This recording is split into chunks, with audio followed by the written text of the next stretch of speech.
Pastor Ivan Dias trará o recado do Senhor para nós. É um amigo, ele foi meu contemporâneo no seminário. Quando você chegou em 89, eu estava no 3º ano e você deu continuidade, eu saí em 90. Ele foi membro da igreja que ele pastoreia hoje. Ele foi membro por 10 anos da primeira igreja batista no Rio de Janeiro, ali na Frei Caneca 525, no Estácio, para que o irmão entenda, próximo ao Sambódromo, naquela região central do Rio de Janeiro, onde está hoje a administração do município do Rio de Janeiro. E o pastor Ivan saiu para pastorear, voltou, e hoje ele está há 3 anos como pastor titular da primeira igreja batista do Rio de Janeiro, uma igreja muito amada por nós batistas, porque foi a 4ª igreja fundada no Brasil pelos batistas, 2 em nossa convenção hoje, 2 não mais. E nós temos a História Batista que fala, e o casal William Bake Bagby, que vieram para o Brasil, os missionários americanos, eles foram para a Bahia, foram para São Paulo, foram para a Bahia e depois com destino ao Rio de Janeiro, onde fundaram a primeira igreja batista do Rio de Janeiro. Pastor Ivan, uma alegria tê-lo aqui conosco. Se o irmão tiver alguém que queira fazer uma apresentação, o irmão pode apresentar, fique à vontade, que Deus o abençoe. Amém. Irmãos, que alegria poder estar participando com vocês neste culto dominical, nesta manhã, e trago uma saudação em nome da primeira igreja batista do Rio de Janeiro, que no próximo dia 24 de agosto completará 141 anos de organização. Eu me converti ali na primeira do Rio, no ano de seu centenário, em 1984. E fui batizado quando a igreja completou 101 anos, exatamente, no dia 24 de agosto de 1985, pelo então pastor da igreja, Dr. João Filson Sorém, que estava completando na ocasião ali 50 anos como pastor titular daquela igreja, ele que sucedeu o pai dele, Francisco Fulgêncio Sorém, que havia ficado como pastor da igreja por mais de 30 anos. Então, só de Ministério Sorém, são 80 anos de pastorado naquela igreja. Quero apresentar a minha esposa, Sueli Dias, que ela ficasse de pé, por favor. Estou aqui também acompanhado de algumas famílias conosco, 2 ovelhas da minha igreja, nossa irmã Rita Barreto, seu esposo, irmão José Luiz, também ficassem de pé. Estão acompanhados ali pela irmã, que é nossa irmã Rose, com o Gil também. Muito obrigado. E tem uma família que agora, já há anos, membro da Igreja Batista Memorial, nosso irmão Anselmo, irmã Elisângela e Alice. Eu fiz o casamento do Anselmo e da Elisângela, lá em Barra Mansa. E a Alice era uma estrelinha no céu ainda, não existia. Então, é uma alegria muito grande poder estar com essas pessoas tão queridas e outros irmãos que estiveram conosco na primeira Batista do Rio de Janeiro, com a apresentação do coral Mensageiros da Paz. É muito bom reencontrar os meus irmãos, uma satisfação muito grande.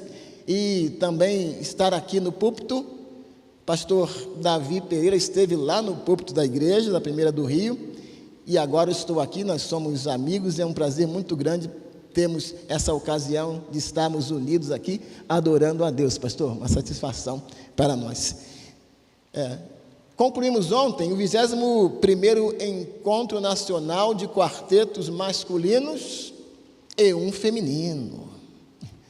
Que alegria para nós podermos estar aqui adorando ao Senhor juntamente com os irmãos. E nós continuaremos refletindo sobre esse tema da adoração. Características da verdadeira adoração. O nosso texto bíblico base se encontra no livro de Atos dos Apóstolos, capítulo 16, a partir do versículo 25 e até ao versículo 34. E eu queria convidar você que abrisse a sua Bíblia nesse texto das Escrituras, ou acessasse aí no seu celular ou no seu tablet. Essa é a passagem bíblica base, e nós iremos citar certamente outros textos das Escrituras. Mas, nessa reflexão na palavra de Deus, nós estaremos, para iniciar, lendo apenas um versículo, que é o versículo número 25. Em Atos 16, no versículo de número 25, nós lemos assim, Atos 16, 25. Por volta da meia-noite, Paulo e Silas oravam e cantavam louvores a Deus. E os demais companheiros de prisão escutavam. Com base na passagem bíblica mais ampla, nós estaremos refletindo subordinados a 4 considerações. A primeira consideração que nós fazemos nessa oportunidade é que a verdadeira adoração, ela é praticada por devotados servos do Senhor. Uma segunda consideração é de que a verdadeira adoração, ela é praticada de maneiras diferentes.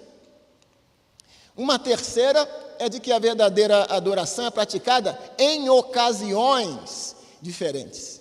E, finalmente, nós concluímos nossa meditação pensando juntos que a verdadeira adoração, ela influencia os que não creem em Deus. Vamos orar? Feche seus olhos e falemos com o nosso Pai Celestial. Senhor Deus, muito obrigado por esta oportunidade de abrirmos a Tua Palavra, lê-la e juntos nela refletimos.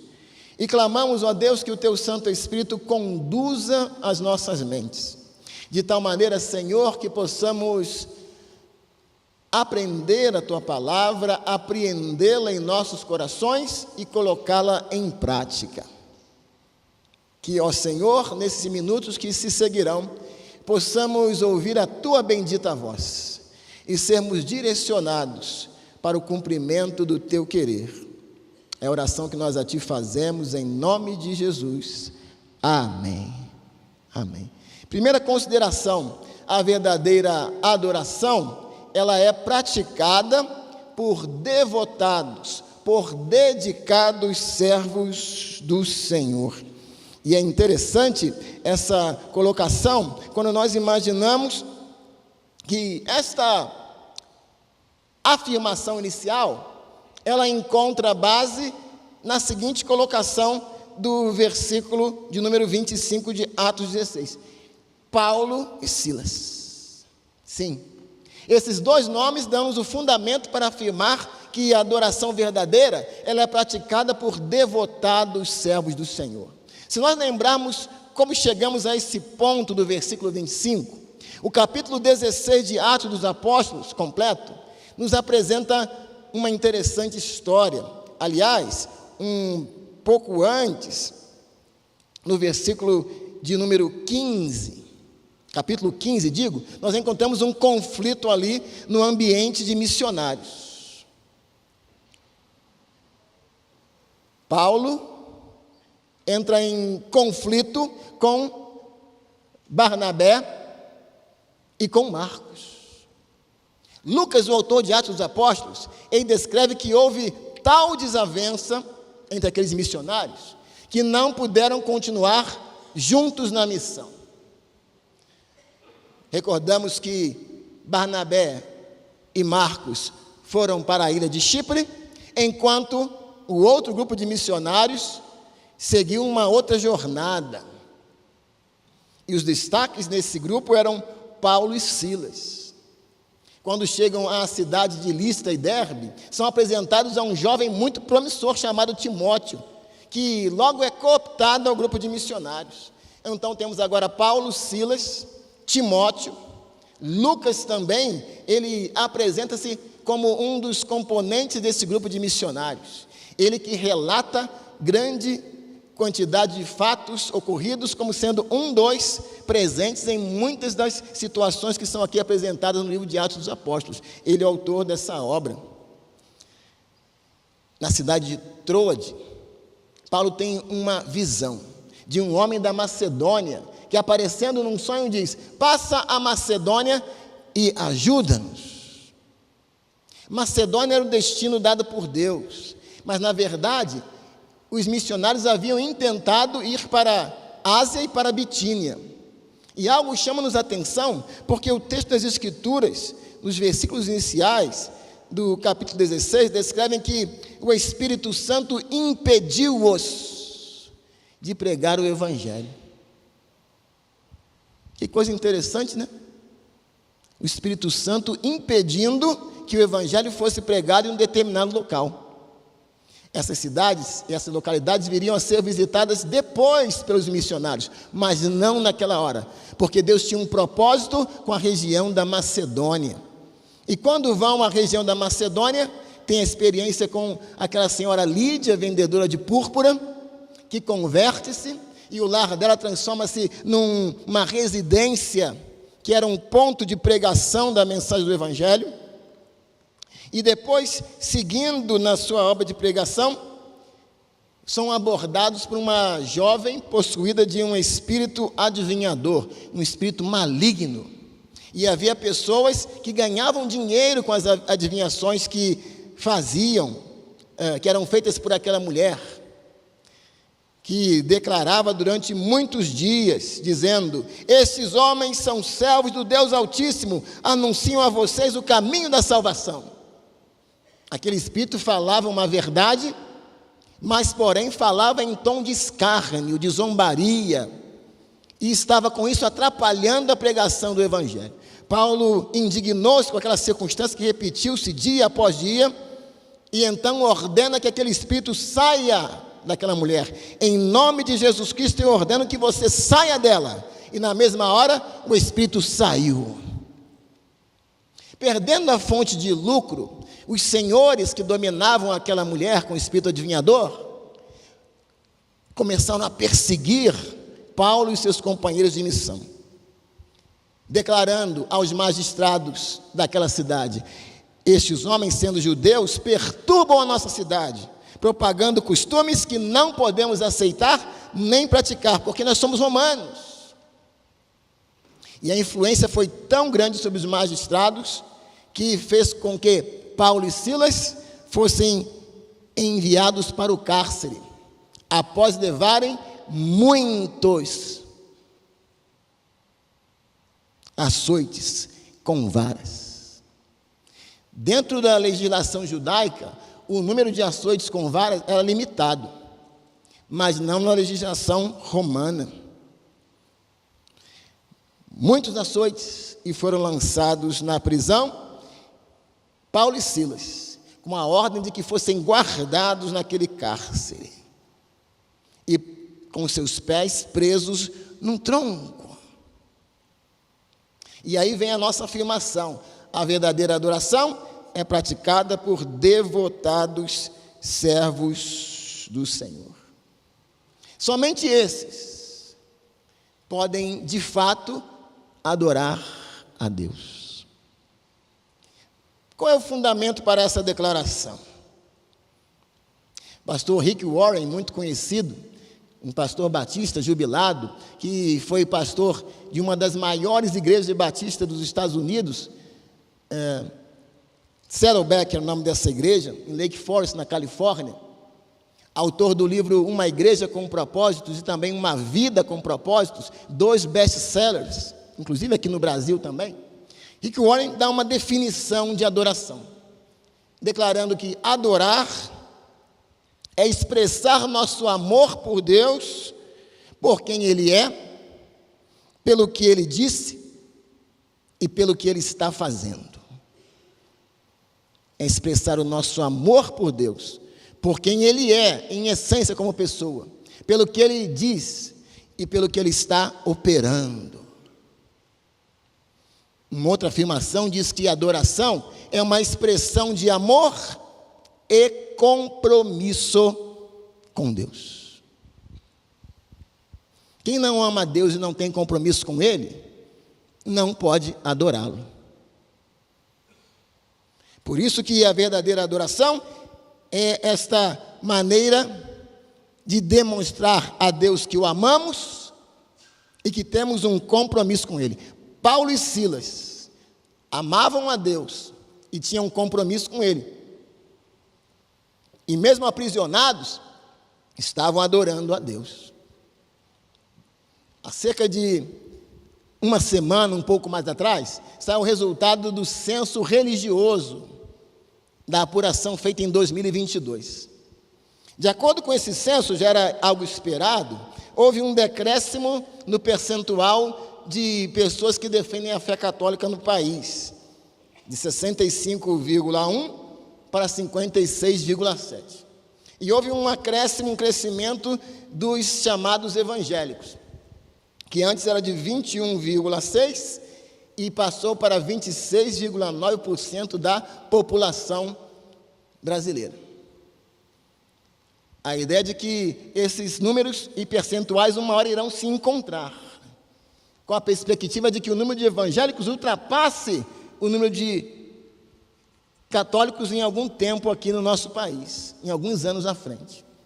Mas uma outra forma de enxergar é a seguinte: esse censo declara que no Brasil há 83,6% de cristãos autodeclarados, unindo evangélicos e católicos. Irmãos, será que nós podemos dizer que no Brasil há 83,6% de verdadeiros adoradores? Cristãos autodeclarados, sim, mas verdadeiros adoradores? O versículo destaca Paulo e Silas. A Convenção Batista Brasileira, que é a maior convenção batista da América Latina, descreve que nós somos, no país, 8.753 igrejas. E em congregações, 4.944. E em fiéis, 1.706.003. Caminhando para 2 milhões. Mas interessante que os batistas colocam apenas na sua estatística, batizados, membros das igrejas batizados. 1.706.000, de acordo com o site da convenção. Isso fora aqueles que são congregados, crianças que não foram batizadas ainda, esse número aumenta. Mas será que nós podemos dizer que na nossa denominação há mais de 1.700.000 verdadeiros adoradores? Verdadeiro adorador é aquele que tem amor e compromisso com Deus. Aquele que expressa o seu amor a Deus por quem Ele é, pelo que Ele disse, pelo que Ele está fazendo. A verdadeira adoração é praticada por devotados, por dedicados servos do Senhor. No Evangelho de acordo com Mateus, no capítulo número 15, versos 8 e 9, recordemos a declaração de Jesus, direcionada a escribas e fariseus: esse povo me honra com os lábios, mas o seu coração está longe de mim, em vão me adoram, em vão. Os seus ensinamentos não passam de mandamentos ensinados por homens. Jesus denunciava a hipocrisia de pessoas que demonstravam devoção verbalmente, mas não demonstravam por meio de uma transformação interior e espiritual.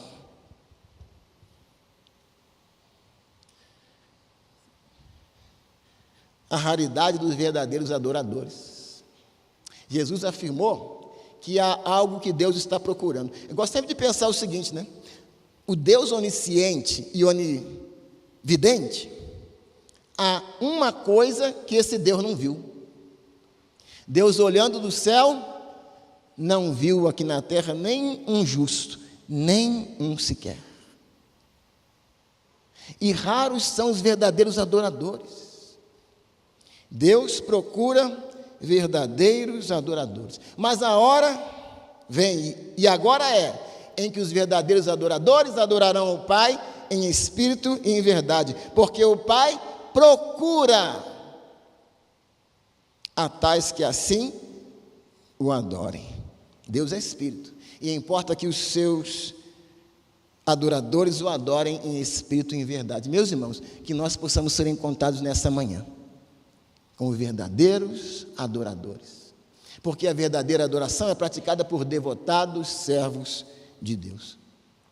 Uma segunda consideração é de que a verdadeira adoração é praticada de maneiras diferentes. O fundamento para essa afirmação também está no versículo 25, quando nós lemos que por volta da meia-noite, Paulo e Silas oravam e cantavam louvores a Deus. Adorar não é somente cantar. Adorar também é orar, diz esse versículo. Oravam e cantavam louvores a Deus. Existem muitas formas apropriadas de expressarmos a Deus o nosso amor e o nosso compromisso que nós temos para com Ele. Nós podemos expressar através da oração, através da canção, através de demonstrar gratidão, louvor de maneiras diversas, através da contribuição, devolução a Deus dos bens que recebemos dEle, através do nosso testemunho. Quando nós demonstramos confiança, estamos adorando. E também quando nós obedecemos a Deus, é uma expressão de amor e compromisso com Ele. A obediência à sua palavra, isso também é adoração. A afirmação de que a verdadeira adoração é praticada de maneiras diferentes. Nem todos nós podemos ter o dom, a habilidade, o talento para cantar, como vimos aqui nesse altar, diversos quartetos e quintetos e o coro apresentando-se belamente. Embora não tenhamos tal talento, isso não quer dizer que nós não podemos adorar, porque a adoração é manifestada de maneiras diferentes. Um amigo meu, pastor americano Larry Bazer, que foi pastor da primeira igreja batista em Melbourne, na Flórida, certa vez disse assim para mim: Ivan, eu gosto muito de cantar. Eu disse: que legal, pastor. Ele falou assim: mas ninguém gosta de me ouvir cantando. Às vezes é assim, nós podemos gostar de alguma coisa que não temos talento para isso. Mas a adoração, ela se dá de formas diferentes. E um verdadeiro adorador, ele adora a Deus com as habilidades, com as capacidades recebidas do Senhor. Mas, embora a adoração possa ser feita de formas diferentes, o destino da adoração é um só. Voltando ao texto da palavra, por volta da meia-noite, Paulo e Silas oravam e cantaram louvores a Deus. A Deus. Deus sempre é o destino. Mas nem sempre o nosso destino da adoração de formas diferentes é Deus, meus irmãos. Lembro do primeiro pastorado meu, primeiro ministério, num culto de oração, uma irmã teve a oportunidade de orar. E a oração dela foi assim: Senhor Deus, abençoa o meu filho. O filho dela estava no culto. Abençoa o meu filho, porque ele está muito rebelde, Senhor. Meu filho está muito desobediente. Eu falo com ele, ele não obedece, Senhor. Ela não estava orando para Deus. Ela estava falando para o filho dela, mandando um recado ao vivo para ele. As nossas orações e formas de adoração devem ser destinadas ao Senhor. Quer quando nós cantamos, quando testemunhamos, quando obedecemos, quando confiamos, Deus há de ser sempre o destino e o destino correto. Às vezes nós dizemos que adoramos algumas coisas em linguagem popular. Depois desse culto aqui, fui convidado para um almoço. Eu não gosto de peixe, de camarão, mas fui convidado para um rodízio de galeto. Eu disse o seguinte: meus irmãos, estômago de pastor é cemitério de frango. Então eu estou dentro, eu aceito. Podia dizer, eu adoro frango. Na linguagem popular é até aceitável. Mas adorar somente a Deus. Deus é o foco, Ele é o centro da nossa adoração. E a Ele deve ser destinado o nosso louvor sincero e expressado o nosso amor e o nosso compromisso que temos para com Ele. E assim estaremos adorando de maneiras diferentes. Uma terceira consideração é de que a verdadeira adoração ela é praticada em ocasiões diversas. Voltamos ao versículo 25. Por volta da meia-noite. Tem que ver com hora. Quantos aqui acompanharam o último campeonato do Brasil em 2002. Em 2002 você estava vivo, acompanhou o Brasil ser campeão? Era chamada Copa da Madrugada, na Coreia do Sul e no Japão.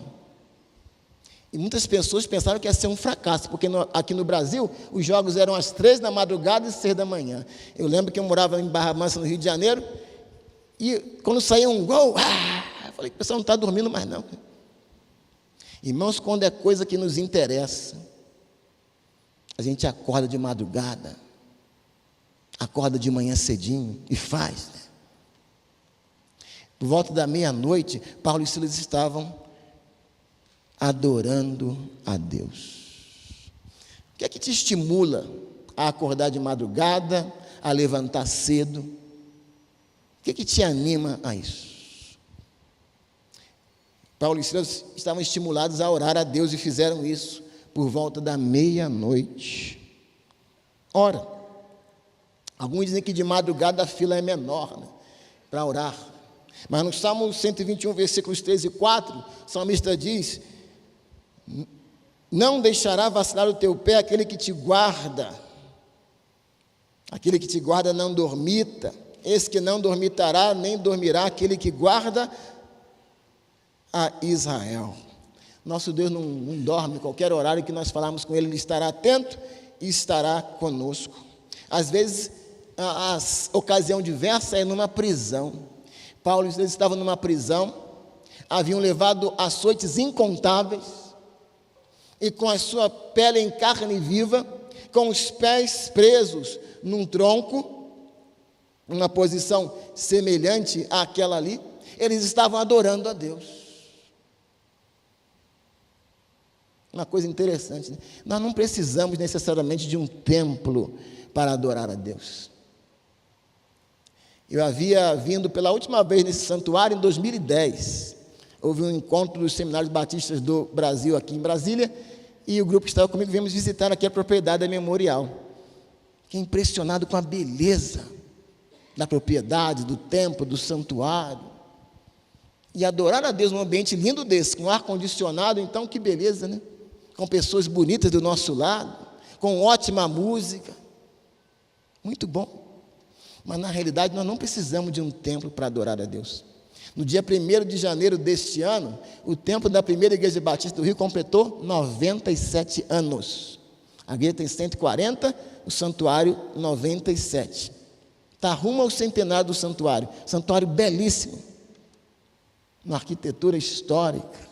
As pessoas vão lá, ficam impressionadas com a beleza, mas não precisamos, irmão, de um santuário necessariamente para adorar a Deus. A Bíblia diz em Atos 17, 24, que o Deus que fez o mundo e tudo que nele há, sendo o Senhor do céu e da terra, não habita em templos feitos por mãos de homens.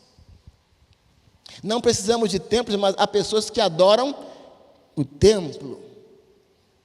E adoram até lugar no templo. Minha mãe, quando se converteu, estava sentada no banco da igreja, recém-convertida, e uma senhora chegou para ela e falou: sai daí que aqui é meu lugar. E minha mãe, visitante na igreja: tá bom, minha senhora, senta aí. Adão e Eva adoravam a Deus que passeava no jardim na viração do dia, num jardim, no Éden. Jonas adorou ao Senhor nas entranhas do peixe. Jonas 2:1, e orou Jonas ao Senhor seu Deus das entranhas do peixe, e disse: na minha angústia clamei ao Senhor, ele me respondeu, do ventre da sepultura gritei, e tu ouviste a minha voz. Jesus adorava a Deus ao ar livre, e Paulo e Silas na prisão. Circunstâncias diversas, situações, ocasiões, horas, locais. O importante é que nós adoremos a Deus em espírito e em verdade. Numa situação diversa, desnudos, açoitados, com os pés presos no tronco, no escuro. Isso são circunstâncias. Deus está acima das circunstâncias. A adoração não diz respeito às circunstâncias, mas a respeito a quem Deus é e quem é o verdadeiro adorador a Deus. Concluímos pensando na última colocação. A verdadeira adoração influencia os que não creem em Deus. O mesmo verso 25, por volta da meia-noite, Paulo e Silas oravam e cantavam louvores a Deus, e os demais companheiros de prisão escutavam. Aquele que não crê em Deus não pode adorar a Deus, ele pode até cantar músicas de adoração, mas se ele não tem amor e compromisso com Deus, ele está cantando música de adoração, mas não está adorando, porque a adoração é só para quem ama a Deus e tem compromisso com Ele. Mas aquele que não crê em Deus pode ouvir e pode ser influenciado, e é influenciado pela verdadeira adoração de um crente. Às vezes as pessoas, quando vem a adoração a Deus, reagem negativamente. Foi o caso daquela mulher possuída de um espírito maligno que ficou zombando, escarnecendo. Os senhores dela, perdendo as vantagens que tinham, conseguindo recursos com as adivinhações dela, também ficaram indignados e reagiram mal e providenciaram a prisão de Paulo e Silas. Os legisladores da multidão também fizeram com que Paulo e Silas fossem açoitados com varas. As reações negativas, meus irmãos, nós não temos controle sobre elas, mas elas não podem ser inibidoras da verdadeira adoração de um crente. Adore a Deus verdadeiramente.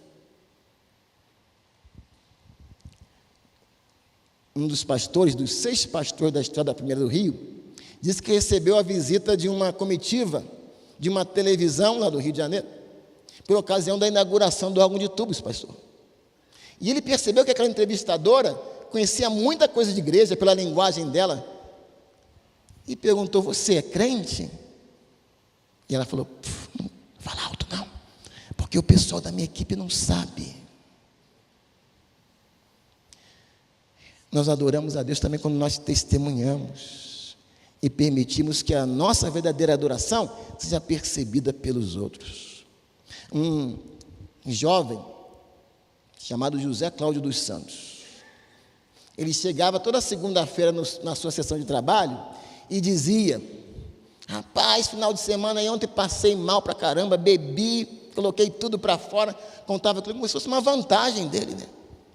E um colega de sessão crente dizia: rapaz, na minha igreja ontem cantou um coral tão bonito, o pastor pregou essa e essa mensagem.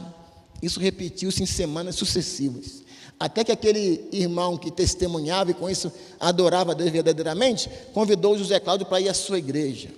José Cláudio aceitou. Converteu-se a Cristo José Cláudio. Foi meu aluno no Seminário Teológico Batista Fluminense. Inscreveu-se na Junta de Missões Nacionais após a sua formatura. E foi nomeado, ele com a sua esposa e filhinha, a primeira família para trabalhar com árabes no Brasil, em Foz do Iguaçu. Será que aquele colega de sessão do José Cláudio sabia o plano de Deus para a vida dele?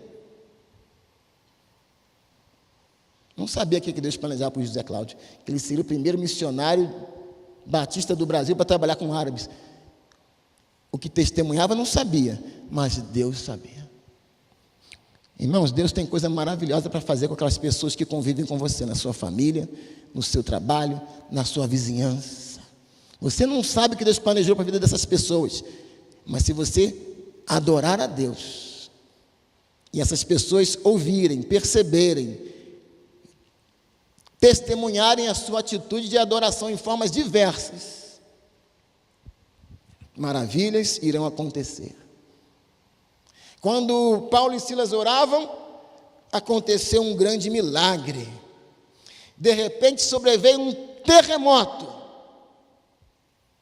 sacudiu os alicerces da prisão, todas as portas se abriram, as correntes de todos os presos se soltaram. Quando nós adoramos a Deus, meus irmãos, Deus quebra cadeias. Quem sabe cadeias que estão prendendo pessoas dentro da sua família, dentro do seu lar, na sua sessão de trabalho, na sua vizinhança, onde você pratica esporte no seu clube, aguardando o seu testemunho, a sua expressão de amor e compromisso, para que Deus quebre correntes e libertes vidas. Porque a verdadeira adoração influencia os que não creem em Deus. Mas alguns que não querem testemunhar, com medo dos açoites, das varas, das cadeias. Mas o preço vale muito a pena. Libertação, salvação de vidas para a glória do Senhor. Na redenção, firmado estou. Meu cativeiro já findou. Contente, cantarei louvor. Que nós possamos demonstrar o nosso amor e compromisso para com Deus, na confiança de que coisas maravilhosas vão acontecer quando nós assim agimos. Feche seus olhos e falemos com Deus. Senhor Deus, muito obrigado por esta abençoada manhã, em que podemos abrir a Tua palavra e lê-la. E nós clamamos, ó Deus, nos ajude. Nós queremos ser encontrados por Ti como verdadeiros adoradores. Ó Deus, é algo raro. O Senhor procura. Mas nós fazemos um compromisso contigo nesta manhã. Liberta-nos, ó Deus, de cativeiros que nos impeçam de expressar o nosso amor e compromisso para contigo, em ocasiões diversas, em situações diversas, de maneiras diferentes, e de assim, ó Deus, sermos instrumentos do Senhor para influenciar vidas, que libertadas também se transformarão em verdadeiros adoradores. É o que nós a Ti oramos em nome de Jesus. E todo o povo do Senhor diga amém.